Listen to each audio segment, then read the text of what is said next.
Hello বন্ধুরা, good morning. আর আমার গলাটা কিন্তু এরকমই অরিজিনাল। দেখো, সকালবেলায় ছাঁট তরকারি রেঁধেছিলাম রাত্রিরে, তাই এখন গরম করছি পান্তা দিয়ে খাবে বলে। এই দেখো, তোমাদের গুড়িয়া রানী মুখ ধুয়ে এসেছে আর লালুকে নিয়ে খেলা করছে। আর এই যে দুধ গরম করছি, খাবে।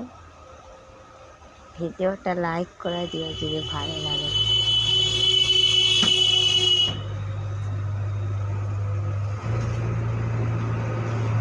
ওকে ভাত দিচ্ছি, পান্তা ভাত।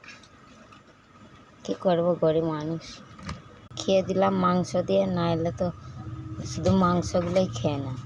দেখা যায় খাট যেন কীরকম করছে। সব ভাত খেয়ে নিবি। আর আমার গলাটা কিন্তু এরকমই অরিজিনাল গলা।